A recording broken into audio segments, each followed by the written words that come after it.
కొట్లాడడానికి ప్రయత్నం చేస్తున్నా. పొన్నం గారు మీరు రమ్మన్నారు, మేము బయలుదేరితే మీ పోలీసులను అడ్డం పెట్టి నువ్వు ఆపుకుంటున్నావు.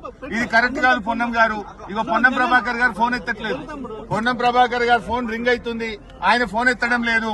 ఆయనేమో అక్కడ వీడియోలో మమ్మల్ని రమ్మని ఆహ్వానించాడు, అక్కడ అమరవీరుల స్తూపం దగ్గర ఉన్నాడు. కానీ మేము వెళ్తుంటే పొన్నం ప్రభాకర్ గారు ఫోన్ ఎత్తడం లేదు. ఇక్కడ పోలీసు వాళ్ళేమో మమ్మల్ని పోనీయడం లేదు. రింగ్ అవుతుంది, ఇట్ ఈస్ నాట్ ఆన్సరింగ్. అదే విధంగా ఇప్పుడు లక్ష్మణ్ గారికి ఫోన్ చేస్తాను, పొన్నం ప్రభాకర్ గారు ఎత్తలేదు. లక్ష్మణ్ గారు అరే ఇగో నన్ను రాలేదు పారిపోయినామని తిడుతున్నాడు. నువ్వు చూడు ఇక్కడ తిడుతున్నాడు నన్ను, హరీష్ రావు రాలేదని. ఇగో లక్ష్మణ్ గారికి చేస్తున్నాను. ఇప్పుడు ఇందాక పొన్నం ప్రభాకర్ గారు ఫోన్ ఎత్తలేదు, ఇప్పుడు గౌరవ మంత్రి లక్ష్మణ్ గారికి కూడా నేను ఫోన్ చేస్తా ఉన్నా, రింగ్ అయితా ఉంది. లక్ష్మణ్ గారు కూడా ఫోన్ ఎత్తడం లేదు. గౌరవ లక్ష్మణ్ గారు పిలిచిన లక్ష్మణ్ గారు ఫోన్ ఎత్తట్లేదు. అక్కడేమో నన్ను పిలిచారు, మేము బయలుదేరితే పోలీసులను అడ్డం పెట్టి ఆపుతున్నారు. లక్ష్మణ్ గారికి ఫోన్ చేస్తే రింగ్ అవుతుంది, లక్ష్మణ్ గారు ఎత్తడం లేదు.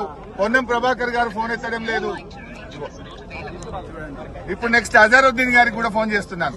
ముగ్గురు మంత్రులు పిలిచారు, ఇద్దరు మంత్రులు ఇప్పటిదాకా ఫోన్ ఎత్తలేదు. ఇప్పుడు అజారుద్దీన్ గారికి కూడా నేను ఫోన్ కలుపుతా ఉన్నా. మరి వారికైనా చెప్పి పోలీసులకు చెప్పండి, మమ్మల్ని వదిలిపెట్టండి, మమ్మల్ని వదిలిపెట్టే మేము చర్చకు పోతాం. అజారుద్దీన్ గారి ఫోన్ రింగ్ అయితా ఉంది, ఇప్పటిదాకా పొన్నం ప్రభాకర్ గారు ఎత్తలేదు, లక్ష్మణ్ గారు ఎత్తలేదు. ఇప్పుడు అజారుద్దీన్ గారి ఫోన్ రింగ్ అవుతుంది. కనీసం అజారుద్దీన్ గారు ఫోన్ ఎత్తినా, ఇది అజారుద్దీన్ గారి ఫోన్, అజారుద్దీన్ గారికి ఫోన్ చేస్తున్నా. ఒకవేళ అజారుద్దీన్ గారు ఫోన్ ఎత్తితే పోలీసులకు చెప్పండి, మమ్మల్ని వదిలిపెట్టండి, మేము చర్చకు రావడానికి సిద్ధంగా ఉన్నామని. ఇప్పుడు ఇద్దరు మంత్రులకు ఫోన్ చేస్తే ఇద్దరు ఎత్తలేదు.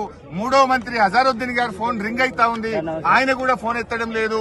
ఒకవేళ అజారుద్దీన్ గారు మీరు టీవీలో చూస్తున్నటువంటి కాంగ్రెస్ నాయకులు అజారుద్దీన్ గారు కూడా ఎత్తలేదు. ముగ్గురు మంత్రులకు ఫోన్ చేసినాం, మేం బయలుదేరినాం, మీరే ఛాలెంజ్ విసిరారు, మీరే నన్ను రమ్మన్నారు. బయలుదేరి వస్తా ఉంటే మీ పోలీసులను అడ్డం పెట్టుకుని ఇవాళ మమ్మల్ని చర్చకు రాణిస్తారు.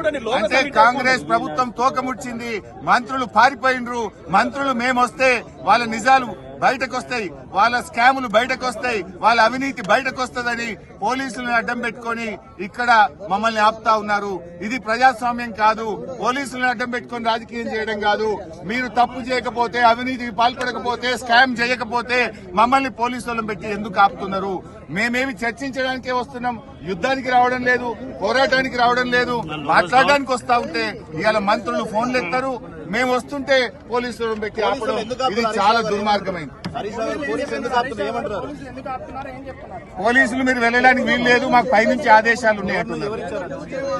ఎవరు ఆదేశాలు ఇచ్చారో మీరే పోలీసులను అడగండి. ఒకవైపు ప్రభుత్వం మమ్మల్ని దమ్ముంటే చర్చకు రండి అంటారు, ఇంకోవైపు అదే ప్రభుత్వం పోలీసులు అడ్డం పెట్టుకుని మమ్మల్ని చర్చకు రాణిస్తున్నారు. మేము దిగి నడిచి వెళ్ళడానికి ప్రయత్నం చేస్తాం. మేము చర్చకు బోదలుచుకున్నాం.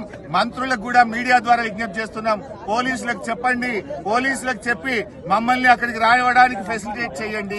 పోలీసులకు మీరు చెప్పడం లేదు, పోలీసులను పెట్టి మీరు అడ్డుకుంటున్నారంటే మీరు పారిపోతున్నట్టు, మీరు అవినీతికి పాల్పడుతున్నట్టు. మీ పోలీసులకు చెప్పి మమ్మల్ని చర్చకు అలో చేయాలని మంత్రుల్ని డిమాండ్ చేస్తున్నాం. మంత్రులారా మీరు అక్కడే ఉండండి, మేము నడుచుకుంటూ బయలుదేరుతున్నాం. పాదయాత్రలో అయినా అక్కడికి వస్తాం, మీతో చర్చిస్తాం.